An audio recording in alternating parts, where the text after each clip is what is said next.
memberantas korupsi. Sejak awal menjabat presiden, beliau telah menekankan komitmen yang besar dalam pemberantasan korupsi di Indonesia. Pak Prabowo pun mengatakan akan memberikan sistem pengawasan yang ketat untuk memberantas korupsi. Selain itu, beliau juga akan menegakkan hukum dengan tegas.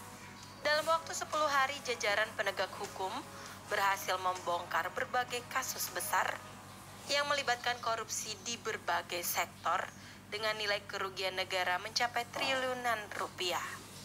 Berikut ini adalah sejumlah kasus besar yang telah diungkap dan menyita perhatian warga Indonesia. 1. PT Aset Pasifik. Salah satu kasus yang paling menonjol adalah dugaan korupsi izin ekspor minyak sawit mentah atau CPO yang menyeret PT Aset Pasifik sebagai tersangka utama.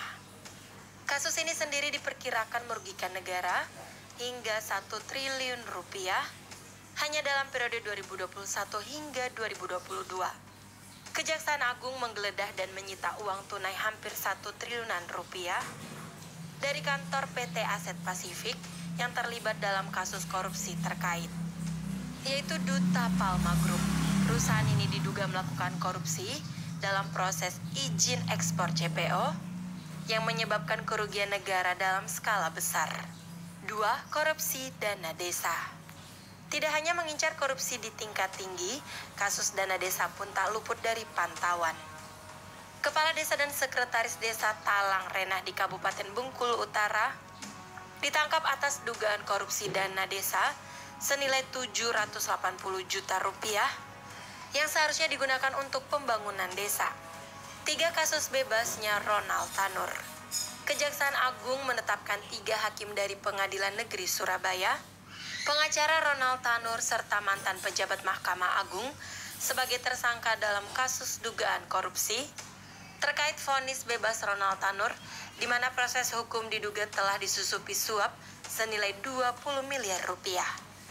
4. Korupsi proyek tol Padang Pekanbaru.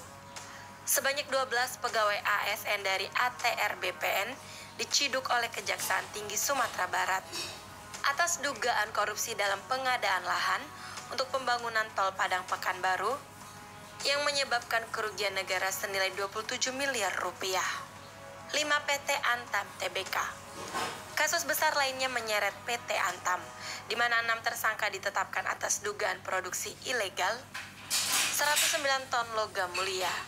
Para tersangka memanfaatkan produksi emas ilegal dengan merek LM Antam yang menimbulkan kerugian besar bagi perusahaan negara.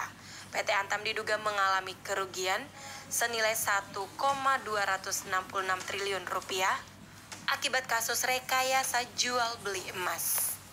6. Korupsi dana hibah NPCI.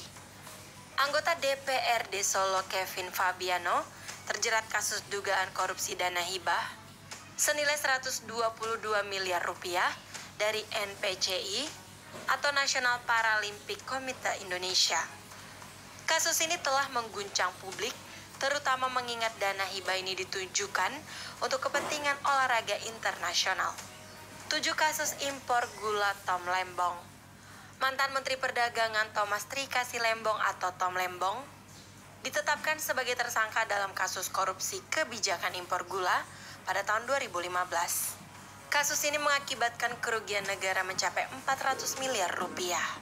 Dengan serangkaian pengungkapan ini, Presiden Prabowo menegaskan komitmen pemerintahannya untuk menindak tegas pelaku korupsi dari tingkat pusat hingga daerah. Jajaran Kabinet Merah Putih pun siap bekerja sama untuk mengembalikan kepercayaan publik atas tata kelola pemerintahan yang bersih. Masyarakat di internet pun memberikan komentar positif atas kinerja pemerintahan Prabowo ini, baik di Instagram maupun di TikTok.